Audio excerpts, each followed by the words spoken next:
It's on the veg. Okay. Boomskis.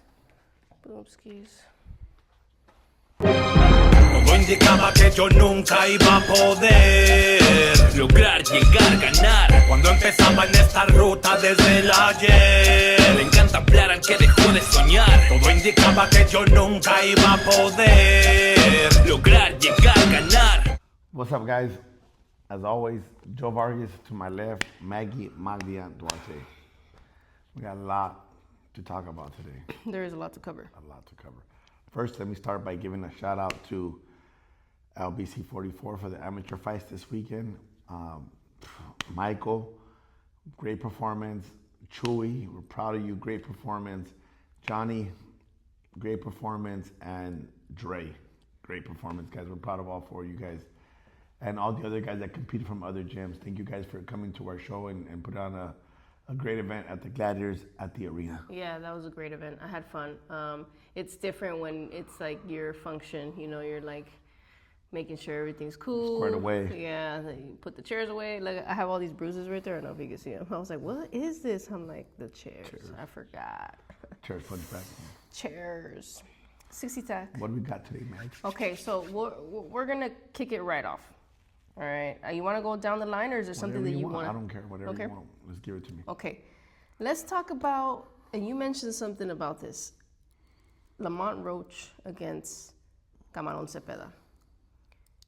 What do you think about that fight? Because it was across the board, like tail of the tape. It's damn near even, except for maybe the reach. I think Zepeda had a little bit of an advantage, but it was even. I didn't know which way to lean, to be honest with you, but I think it's weird that Zepeda impressed a lot of people as if he was brand new. He was new. He didn't have no skill. I think we base ourselves off our last fight. I think, if I remember correctly, his last fight was against Shakur. Yes. And Roach was against Pitbull. Yes. And Roach having a fight with Tank. Yes. And having a fight with Pitbull put his stock up higher. But Camarón went heads up with Shakur and he lost. But, Shakur looked like he got hurt when the headshot, and he said in the interview the headshot didn't hurt him. It was a body shot that hurt him. And Shakur was honest about it, and I love that kind of stuff, man, when you're honest about, like little, everybody wants to act like they're invincible in the ring, and Shakur shot out for even saying that. And Shakur, it just shows how good Shakur is because, I'm smiling because I remember his little daughter be like, you almost got knocked out. He got a little stunned, and he can't say no because he did, man. Yeah. But, I think that was Shakur's most exciting fight because Zepeda pressed it. I just, I have to come out there and say that. It was a great fight. I love the style that Shakur brought to that fight. And it takes a great dance partner like Zepeda. And up until then, we forget that Zepeda was putting guys out, like left and right. Guys that went the distance with former world champions, like Maxi Hughes, who went the distance with George Kambosos. And you've seen what he did to Maxi Hughes in like 3 rounds, pretty much, So shout out to Chon. Shout out to Camarón Zepeda and Coach Panda. Yeah, I was literally about to say. Saludos a los dos. Felicidades. I know it's been when Panda was saying, he came at me at 15 years old, and it stroked something with me too, because I've had fighters that I've had that age that never achieved what Camarón has. Yeah. For one reason, they walk away from the game: girls, alcohol, partying. I'm mean, whatever, Yeah. Like you lose it, and it's been a struggle. To see Panda where he's at, that's beautiful, man. Felicidades, Panda. Exactly 15. He's 30. Mm-hmm. That's 15 years for a fighter to stay with you for that long. Is damn near a miracle, and to have one become a world champion is another feat in itself. I think people underestimate what it takes to get to that level. I really do, because it takes a lot. It takes a lot of time. So for those who try to rush the damn process, take your time. Take your time. Dylan CAPETILLO. Speaking of taking your time, man. Man, bro, that one hurt. I don't know Dylan like that, but I know his father, Jorge. I've had camps at his gym. When I'm in Vegas, he lets us use the gym, and I'm not gonna say nothing bad about Dylan. Dylan is a brave warrior. Yeah. He answered the call. We asked him to jump in the ring. A lot of guys would not fight a guy 2-0 when they're debuting, when they're starting their career. I'm sorry. Older one. Older, 30-year-old, 31, whatever the hell it is. You know, guy from Tijuana. It's just those guys are rugged, bro. And to see Dylan get hurt like that, and at first I was a little mad when Thomas Taylor stopped it, because the 10-second bell had already rung. So if he would have said box, the bell would have rang. Capetillo goes back to his corner, and Jorge would make the decision of letting him back out. Right. Did they steal his thunder, or did they save him from being hurt worse? Right. You know, because I'm not gonna go against what Thomas Taylor is one of my favorite referees. So if he saw something in his eyes and his wobble when he walked towards him, that he is an experienced referee, he waved it off. Right. He saw that the kid's young. He has a lot of upside. He could come back for this. It doesn't make him any less. He took a risk, and people are quick to knock him and make jokes and clown. And I get it. You know, it's part of, Yeah. they're getting It's a new paid. age. Once you're a pro fighter, you get judged and you get, made fun of. And Yeah. so, he had that coming. But at the end of the day, Dylan will be back. What do you think about that? You know, it's tough to see such a young kid go down like that. But, you mentioned something important, is that maybe Thomas Taylor did see something that we cannot see. The untrained eye will not see it, let alone on TV. If you're there, person to person, one-on-one, you can see things that we obviously can't see. So They can hear the punches, too. They can hear the punches. You don't hear like we do on TV. Do you think that sounds harder? The referees, right, there's that sound. Yes. Now, I do think that coming from the coaching aspect, there may have been, it would have been better to have a bigger gap in between the last fight and this fight, just to kind of make the adjustments and do what you have to do. But, these guys, his dad's been in the game for a long time. They're not people who are, not experienced. They know what they're doing. So I think that sometimes it's kind of like a weird blessing in disguise. Maybe things will turn a new leaf. As he said in an interview, is that, hey, you take the loss like a man, and it makes you better. It can only make you better. If you really are destined for greatness, it's only going to make him better. So. I was just thinking about that kid. I kind of feel sorry for him, not for the loss. Mm-hmm. That's not what I feel sorry. I feel the pressure he has. It's a lot of pressure. He has a lot of pressure. Be doing these podcasts, doing these videos, talking about the next Mexican champion, the next Mexican superstar. Face of boxing. The face of boxing. The kid's only 17. Just started his career. Yeah. What pressure that is for him. He's on the Golden Boy stable. Yeah. One of the kids that I really like that's on the Golden Boy stable is Caden Griffin. Yeah. He's been under the radar. They've been building this kid too, man. A young one. He's about 19. This kid's under the radar, bro. Yeah. He trains with some of the best fighters in the world. Yes. He's just winning and winning and winning. And you'll hear about him. The boxing fans know him. Yeah. But the average fan will find out who he is when he starts making noise. Yeah. That's the kind of fighter you want to build up. I'm not saying that Capetillo didn't deserve what the credit he was getting. It's just videos of him meeting Pacquiao, being in the ring with Canelo, being around Tyson Fury as a kid. That's all cool, but you still have to go. I call it the lie detector. The ring will let you know the truth, and sometimes when you think you're better than you really are, it'll let you know.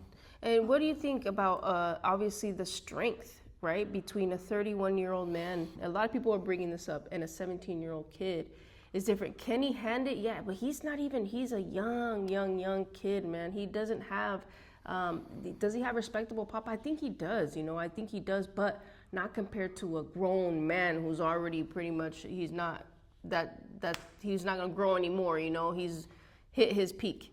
Yeah, that strength is different. Like, it's different.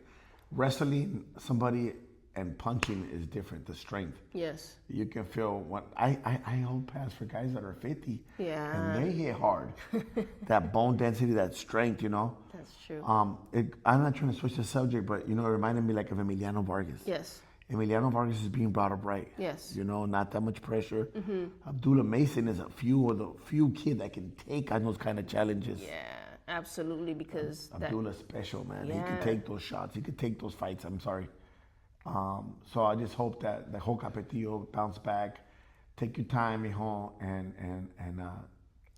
get off that pressure that you're. Yeah, it's tough, and you know what, you mentioned something and I wrote it down because it's something that you did want to touch on, and I guess this is a good segue for that, is like building a name in boxing. When some already have that name for them, when he may not come from a fighting family in the sense of like the Vargases, right, how they have their father, but his dad has obviously been in the game for a long time. Yeah. Yes, has a world-renowned gym where world champions come train day in and day out. So I don't know what exactly you wanted to touch on, but I mean, I do want to elaborate on that, is that pressure, right? He has that pressure. I was talking to Luis Yanes, former Olympian from Texas. My boy Luis Yanes, shout out to Luis Yanes and Angel Vargas up there in Texas. We were talking about Brian Figueroa, because I told him Brian Figueroa is 28. And he goes, oh, it's about time he goes and makes a name for himself coaching the game. Brian had some, Brian figured out Brian hasn't had the boxing gods on his side. Yeah. He's 19-1. He's had to fight hard for that record. And he said, it's time to make a name. I said, no, mijo, he don't have time to make a name. He has to take somebody's name. Yeah. And it reminded me of Humberto Soto when he fought Rocky Juarez. They brought him in to lose to Rocky Juarez, and he took his name. Humberto La Zorrita Soto became a world champion after that. It reminded me of Pitbull Cruz when they brought him in to fight Tank Davis. He didn't take his name, but he made a name out of it. Yeah. Nobody knew about Pitbull until he fought him. Yeah. So, that's what I was talking about. Sometimes when you're not a favorite fighter for the promoters, your job should be to take somebody's credit and name. Right. Everything that they invested in him, let them do it, and then you take it from them. Take it. That's what I was talking about. Learning when and how to take the best credit from somebody away from them, Yes. Angelo Leo Yeah. versus Bernardo Lopez. Right. Took all the investment, all the top rank, now he's a champion. As an individual, what does that fighter, what is his mentality like? What kind of person does it take to get something like that done? Because obviously you have a target on your back when you're a world champion, right? When you have that name, you have a target on your back, whether you like it or not. Who do you have to be to snipe all that from that person? Who do you have to be? Yeah. Well, Can I give you an example of a fighter? Yeah. You gotta be Aaron Pryor, bro. Okay. You gotta be a tenacious asshole. A guy who doesn't let anything bother him. Yeah.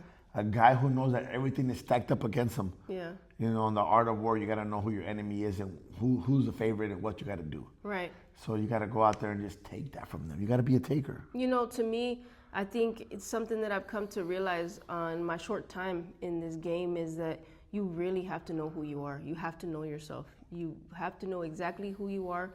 And no matter, even if you haven't faced a certain situation, that and you trust yourself to get it done, you know. And that's not just mentally, even physically, know what your limits and your capabilities are. That's very important. But I think we go with emotions a lot, and we forget that to be the best, you have to be your best self. So it's all about chipping away at that little by little every single day. Being a master of yourself. Damn, I didn't even say that, bro. You got me.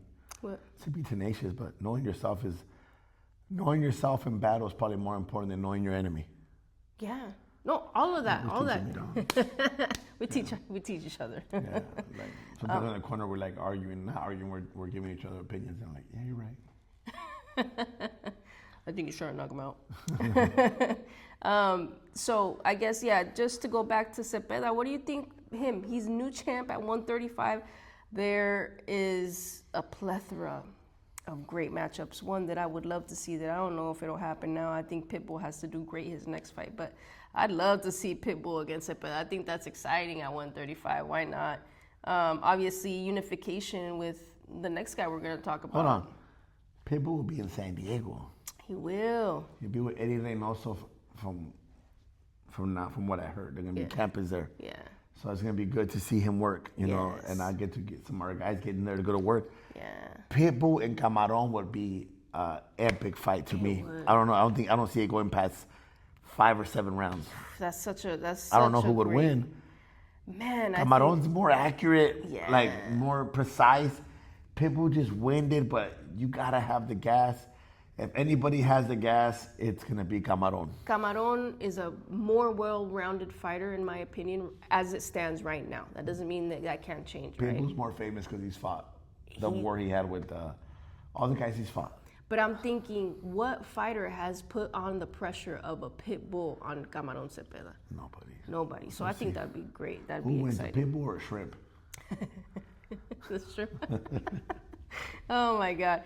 Raymond Muratalla, 135. He makes is this his first? I think this is his first successful defense as a champion against the guy who obviously, made everybody else, I don't want to say look bad, but gave them a run for their money, man. You know what, Megs? I really thought, I don't know if I went on the record on that one, but I thought Muratalla would stop him. I did too. And I was so disappointed he didn't, But that, like you said, that opponent is a headache. Dude. Headache. Literally everybody, you name it, right? He faced Oshaki Foster, he faced Vaquero Navarrete, he faced Oscar Valdez, he faced Shakur Stevenson, and gave every single one of those guys a run for their money. Not one time can you say that he got fucked up, he got pieced up. I just thought he's 37 now. Yeah. He's been in some wars. I wasn't trying to discredit the poor dude. Yeah. The guy's an Olympian from Brazil. He's an Olympian. I just figured it's time. Mother Nature's gonna kick in. Father Time, I'm sorry, and it's gonna take its course. And against a guy like Muratalla, sharp like Muratalla. Sharp and strong. I think Muratalla's moving up in weight now. I was literally about to ask you, do you think that he should move up in weight? He's older. He's probably like 28. 28. Yeah.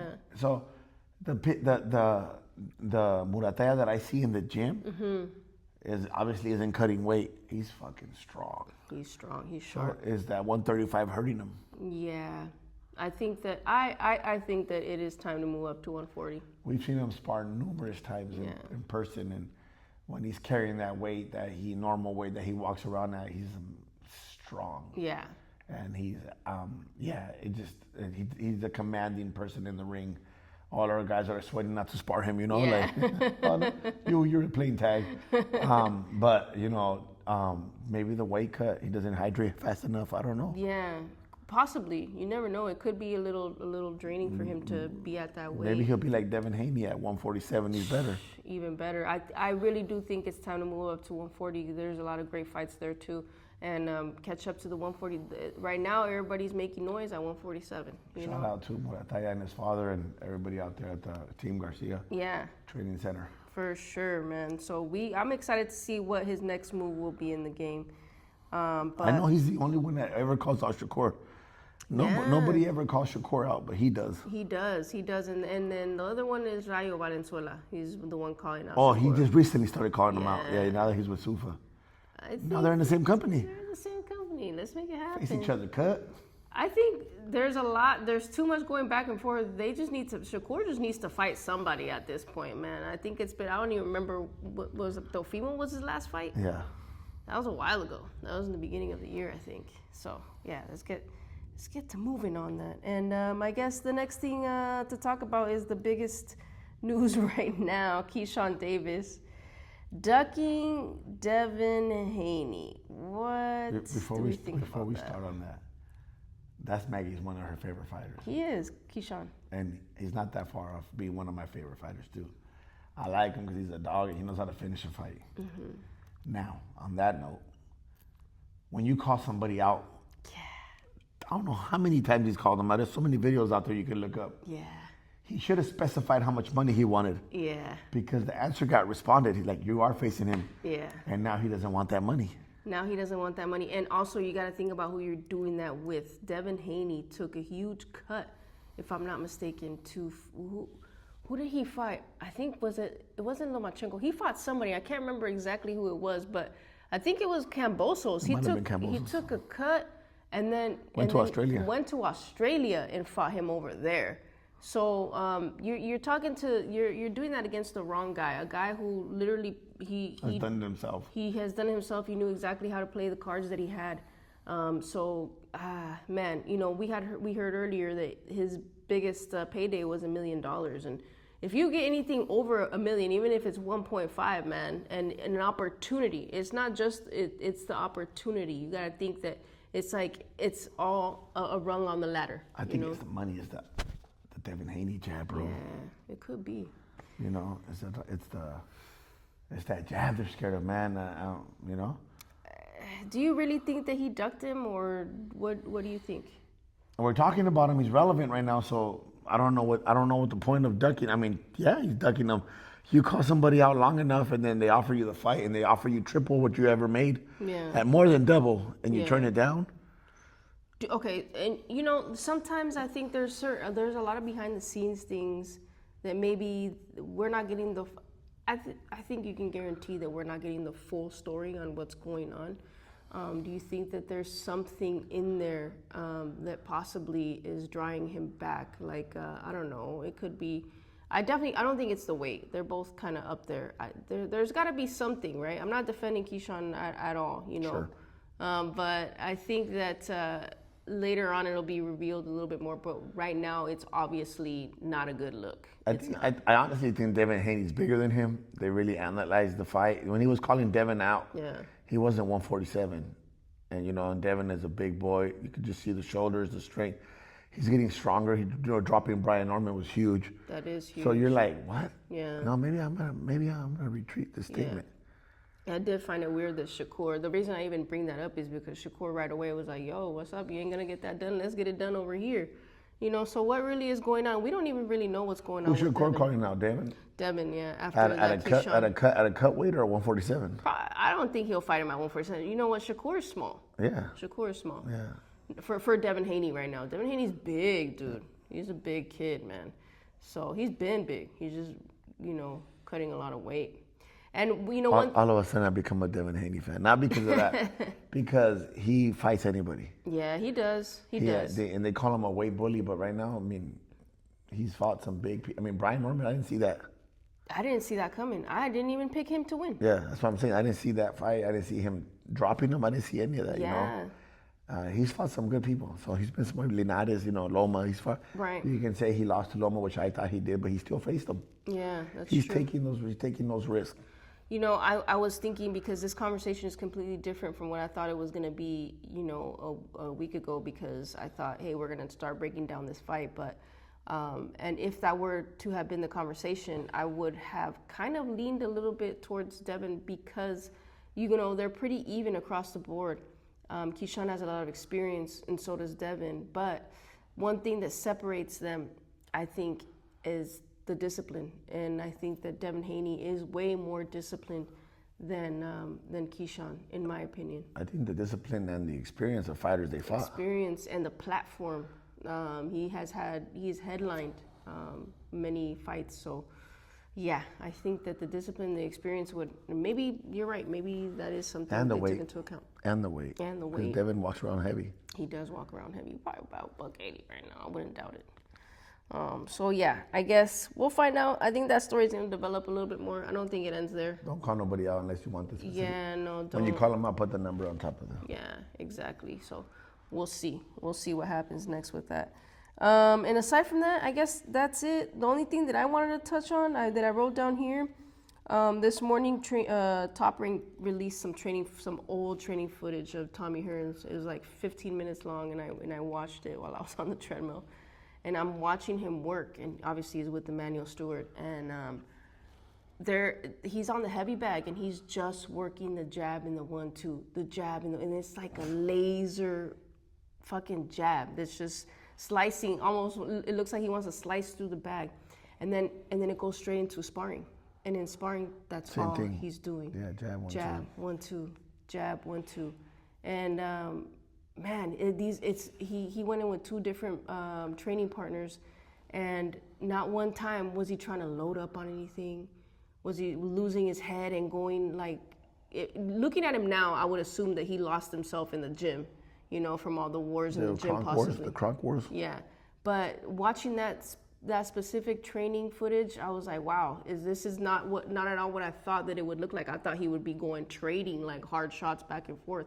But that was not the case at all, and it just brought me to think of all this new wave, right? This new wave of fighters that think that they have to be flashy and do flashy things. Basics. That's not the case at all. It's literally just sticking to the basics. You're talking about one of the greatest fighters of all time, and Tommy Hearns, you know. And he also fought Iran Barkley, Yeah. Leonard, Hagler, and Duran. You want to see that 1-2 she's talking about?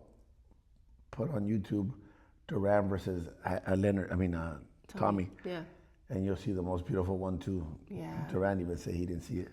Stick to the basics, man. Stick to the basics. Try not to be too flashy. I think that I think we get lost in the social media aspect of things, and I think that we lose sight of what's really important.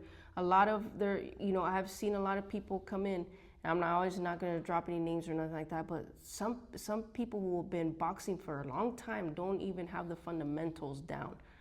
Simple footwork and jabs and 1-2s. There's a lot. You'd be surprised how much I've seen people just do not have that solid foundation. Yeah. And it's so important, But anyway, that's it. I just wanted to touch on that. Thanks for sharing that. You're welcome, Buskies. On that note, share, comment, like, any questions you guys let us know. That's about it. That's about it. Shout out to my boy. Peace. Oh, we miss you, Gallo. Yeah.